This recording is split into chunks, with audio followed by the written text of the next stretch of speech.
تو اس میں اگر گرمی اپنے جگہ زیادہ گرم ہو تو پیشانی کے نیچے جہاں پہ آپ نے پیشانی رکھنی ہے وہاں کو کپڑا رکھ سکتے ہیں. الگ کپڑا بھی رکھ سکتے ہیں آپ کے سر پہ یا سر کو کپڑا، اس کپڑے کو بھی ایسے پیشانی کے سامنے لا سکتے ہیں، یعنی اس کو کپڑے کو نیچے رکھ کے اس کے اوپر سجدہ کیا جا سکتا ہے. سیدنا انس کی حدیث ہے کہ ہم لوگ نبی کریم صلی اللہ علیہ وسلم کے ساتھ نماز پڑھتے اور سخت گرمی میں جب ہم میں سے کوئی بھی اپنی پیشانی زمین پر نہ رکھ سکتا تھا تو اپنا کپڑا بچھا لیتا، اس پر سجدہ کرتا. کپڑا یعنی صرف سجدے کی جگہ پر، ویسے تو جائے نماز تو پورا ہوتا ہے نا، یہاں پر آپ کے پاس کوئی بڑی چیز نہیں، چھوٹی سی چیز ہے، تو اسی جگہ پر رکھیں جہاں پر آپ نے سجدہ کرنا ہے تاکہ سجدے کو آرام تسلی سے کیا جا سکے. کیونکہ اگر جگہ زیادہ گرم ہوگی تو ظاہری بات ہے تکلیف ہوگی، اور تکلیف ہونے کے معنی کہ سجدہ پھر تسلی سے اطمینان سے نہیں ہو سکے گا.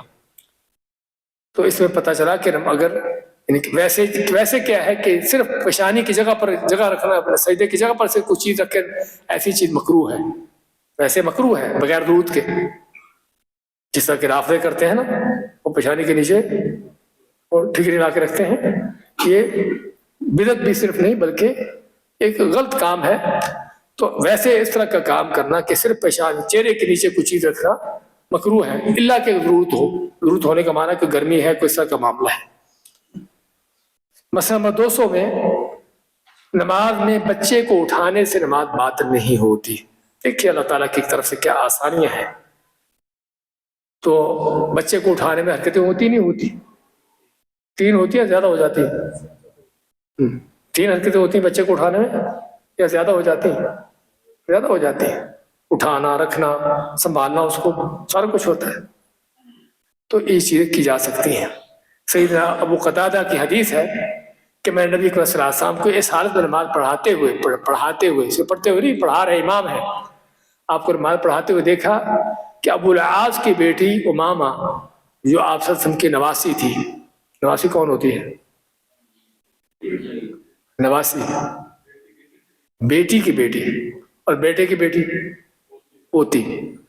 بیٹے کی بیٹی ہو تو پوتی اس کو کہتے ہیں، اور بیٹی کی بیٹی ہو تو اس کو نواسی کہتے ہیں. تو آپ صلی اللہ علیہ وسلم کی بیٹی تھی زینب رضی اللہ تعالیٰ عنہ، اس کی بچی تھی جس کا نام امامہ تھا. تو نبی کریم صلی اللہ علیہ وسلم نماز پڑھاتے ہوئے اس بچی کو کندھوں پر اٹھائے ہوئے تھے. نماز پڑھا رہے ہیں، امام ہیں، اس بچی کو اپنے کندھوں پر اٹھا لیتے.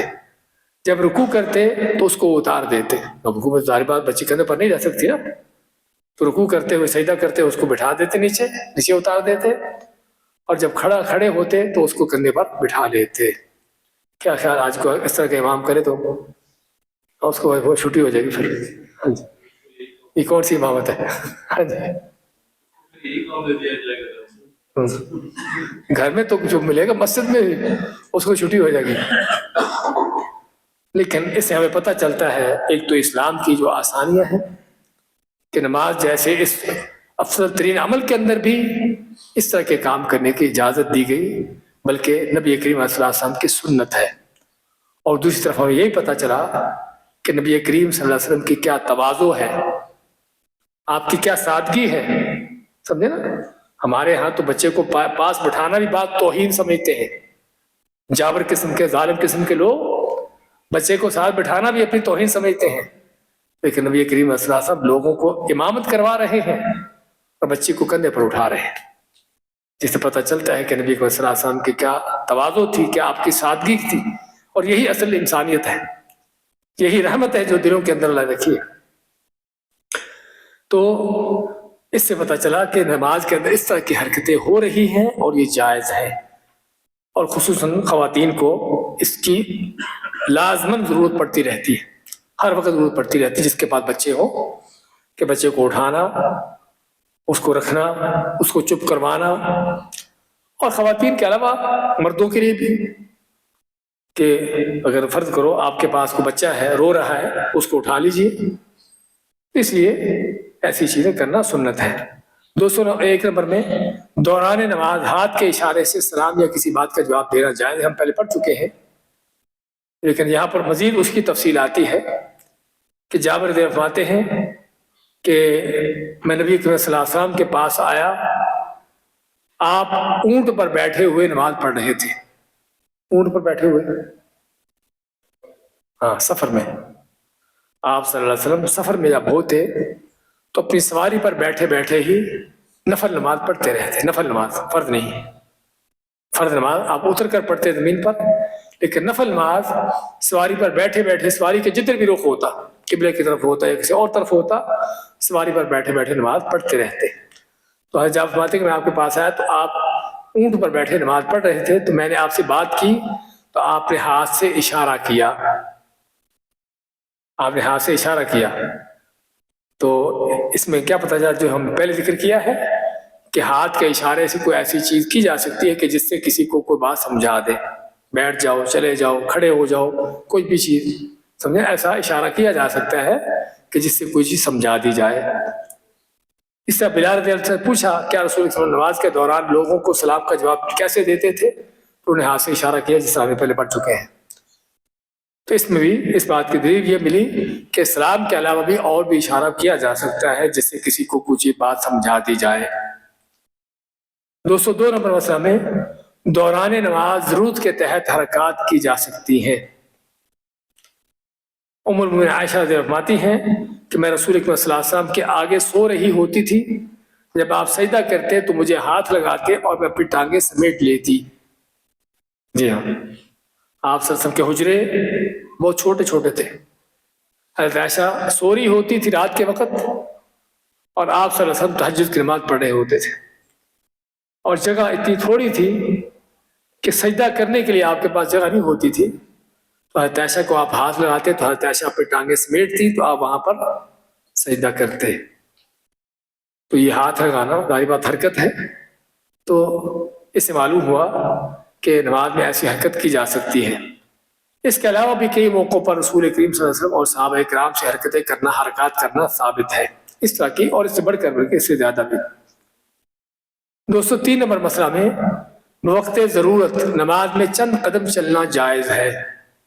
ضرورت ہو نماز میں آگے ہونے کی, پیچھے ہونے کی, بشرطے کہ قبلہ سے نہ ہٹے, آپ کا جسم قبلہ ہی کی طرف رہے تو نماز میں آگے پیچھے ہوا جا سکتا ہے. اور ہمیں بھی ضرورت رہتی ہے. آپ کے اگلی صف میں جگہ خالی ہو گئی تو کیا کریں گے, خالی چھوڑے رکھیں؟ نہیں, آپ کو حکم ہے کہ آگے بڑھے, اگلی صف کو مکمل کریں. نماز کے دوران ہی آگے بڑھ کر اگلی صف کو مکمل کریں.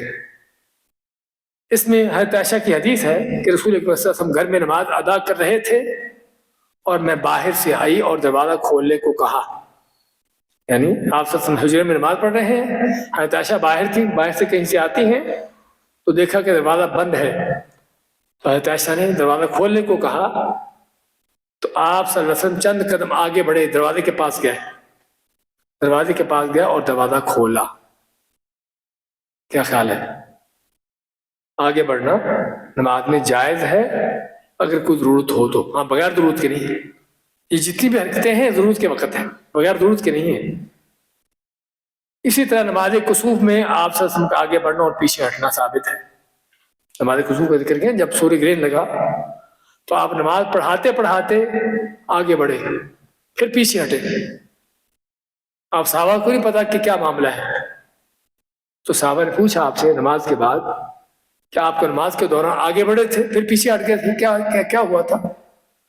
آپ فرمایا کہ میرے سامنے جنت کے باغ لائے گئے تھے, جنت کا باغ میرے سامنے لایا گیا تھا اور میں نے آگے ہو کر اس کا پھل توڑنا چاہا, لیکن اتنی دیر تک وہ باغ اللہ نے ہٹا دیے اور جہنم کو لایا گیا تو میں پھر پیچھے ہٹ گیا.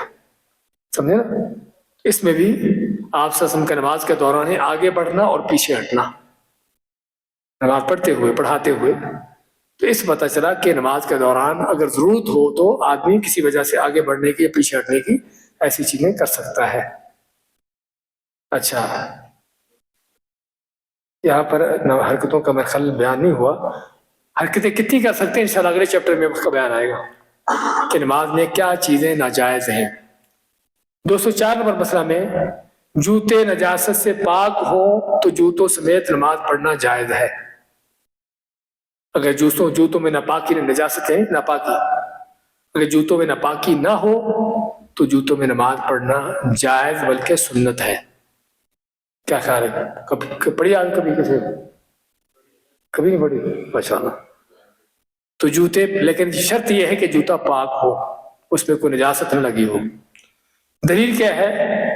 سیدنا سعید بن زید کہتے ہیں کہ میں نے سیدنا انس سے پوچھا کیا رسول کریم صلی اللہ علیہ وسلم جوتوں سمیت نماز پڑھ لیا کرتے تھے؟ تو انہوں نے جواب دیا کہ ہاں آپ نماز پڑھتے تھے، متفق علیہ، سے بخاری مسلم کی حدیث ہے۔ اسی طرح ابو سعید خدری کی حدیث ہے کہ میں رسول اللہ صلی اللہ علیہ وسلم کو فرماتے ہوئے سنا اذا جاء احدکم المسجد فلینظر، جب تم مسجد میں آؤ تو دیکھو اپنے جوتے کو، فاذا راى فينا عليه قذرا او اذى فليمسحه وليصلي فيهما، اپنے جوتے کو دیکھے اگر اس میں کوئی نجاست لگی ہے، کوئی گندگی لگی ہے تو اس کو صاف کر لے اور پھر ان جوتوں میں نماز پڑھے۔ فليصلي فيهما، وليصلي، اور اس میں نماز پڑھے، آپ کا حکم ہے۔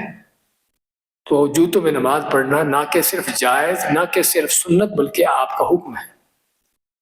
اچھا، اسی طرح ایک اور حدیث میں آتا ہے جوتوں کی نماز کے بارے میں کہ نبی صلی اللہ علیہ وسلم نماز پڑھا رہے تھے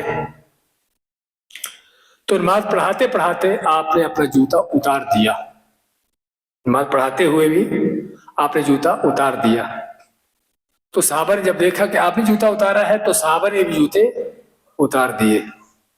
معلوم ہوا کہ نبی صلی اللہ علیہ وسلم نے بھی جوتا پہنا ہوا تھا اور صحابہ نے بھی پہنے ہوئے تھے۔ کوئی یہ نہ کہے کہ آپ صلی اللہ علیہ وسلم کا جوتا تو ہوتا ہی پاک تھا، وہ تو کبھی ناپاک ہو سکتا ہی نہیں، اس لیے آپ پہنتے تھے۔ پتہ چلا کہ صحابہ نہیں پہنے ہوئے تھے، تو صحابہ نے جوتے اتار دیے۔ آپ نے جب نماز سے سلام پھیرا تو پوچھا کہ تم نے جوتے کو اتارے؟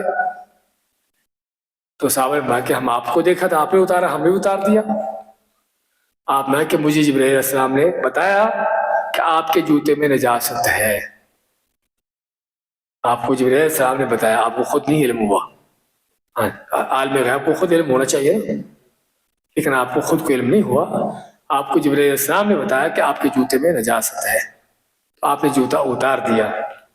آپ نے کہ میں نے اس لیے جوتا اتارا تھا۔ اس حدیث کے اندر بہت سی چیزیں ہم کو ملتی ہیں۔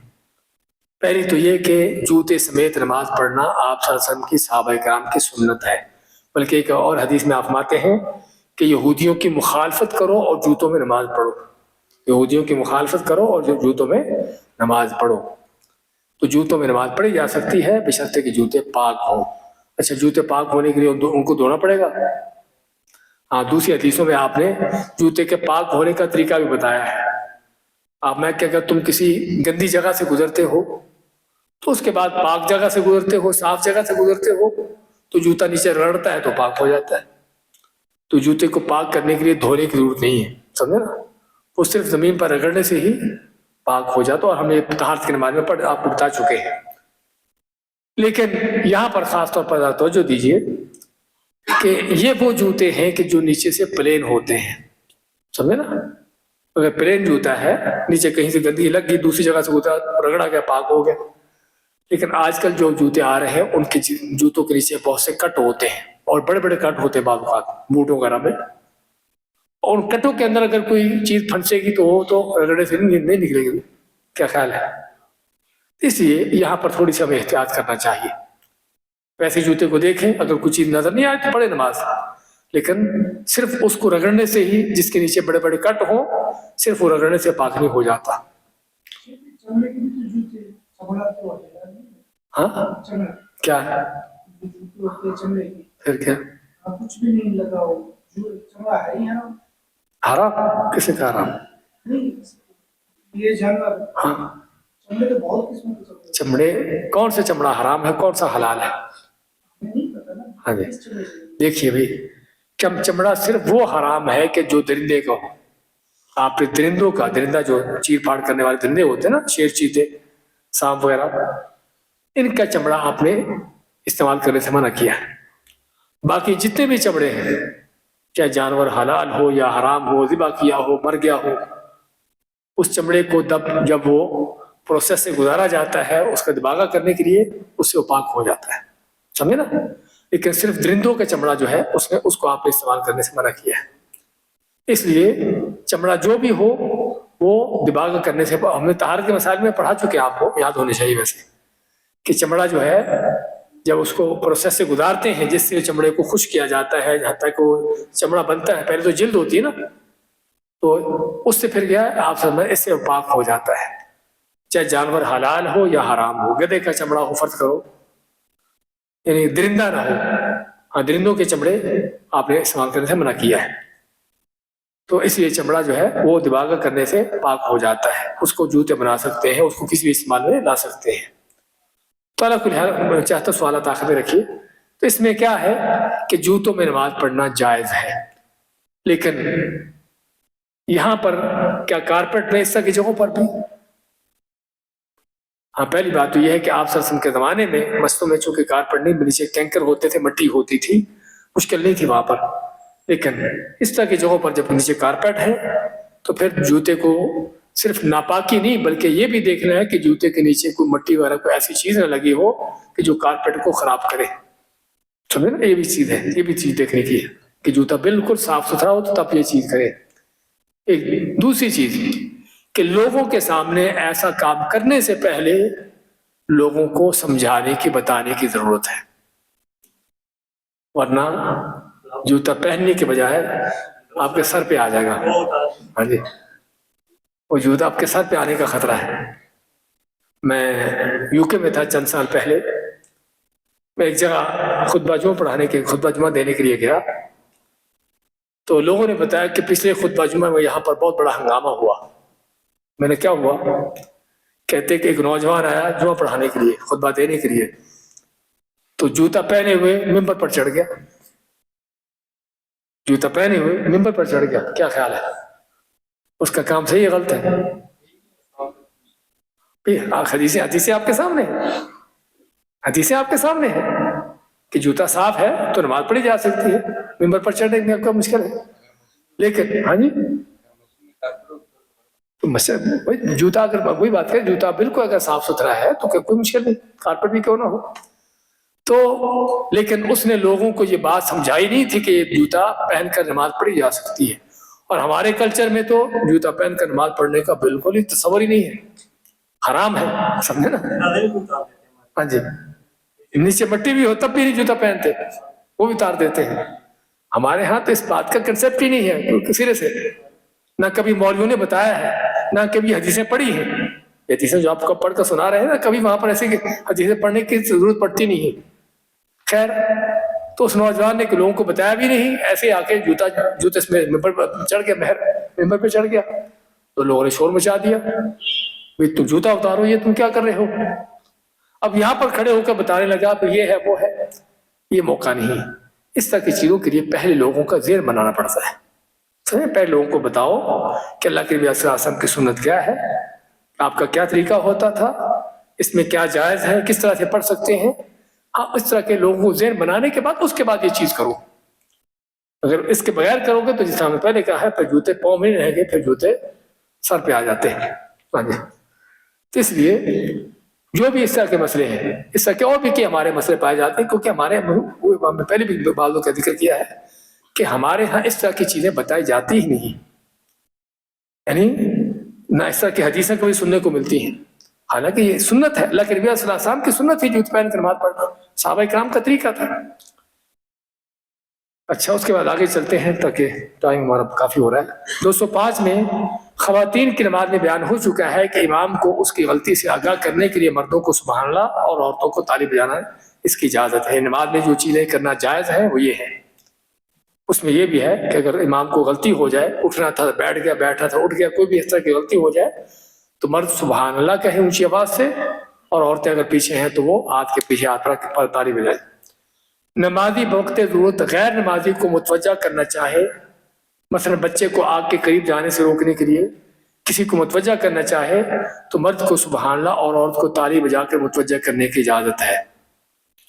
یہ صرف امام کو نہیں بلکہ فرض کرو آپ نماز پڑھ رہے ہیں اور آپ دیکھ رہے ہیں کہ بچہ کوئی گر رہا ہے نیچے، کوئی ایسی اور کوئی چیز کر رہا ہے جس سے بڑا کوئی نقصان ہو سکتا ہے، بچے کا نقصان ہو سکتا ہے، گھر کا نقصان ہو سکتا ہے، تو آپ جو ہے اونچی آواز سے سبحان اللہ کہہ سکتے ہو، تاکہ آپ کے آس پاس کو اگر دوسرا شخص ہے تو آ کے بچے کو بچا لے اور روک دے، یا جو بھی اس طرح کی چیز ہو رہی ہے اس کو دیکھ لے، سمجھے نا؟ بچے کا معاملہ کوئی بھی ایسی چیز ہو، یعنی کوئی بھی ایمرجنسی چیز ہو جائے، کوئی بھی ایمرجنسی چیز ہو جائے، فرض کرو آگ لگ رہی ہے، کوئی بھی ایسا معاملہ ہو رہا ہے تو اور آپ کے گھر میں کوئی اور دوسرا قریب شخص ہے تو آپ اونچی آواز سے سبحان اللہ کہہ سکتے ہو، بار بار، صرف ایک بار نہیں، تاکہ اس کو سنائی دے اور آ کے دیکھے کیا معاملہ ہے۔ اور عورت ہے، اگر خاتون ہے تو جس طرح ہم نے بتایا کہ اس کو تالی بجا کر ہاتھ سے ہاتھ پر مار کر اس طرح سے اس کو متوجہ کرنا، تو صرف امام کو نہیں بلکہ کسی دوسرے آدمی کو بھی متوجہ کرنے کے لیے سبحان اللہ اور یہ تالی بجانے کی اجازت ہے۔ 206 نمبر مسئلہ میں شیطان کے وسوسے ڈالنے پر دوران نماز تعوذ پڑھنا جائز ہے۔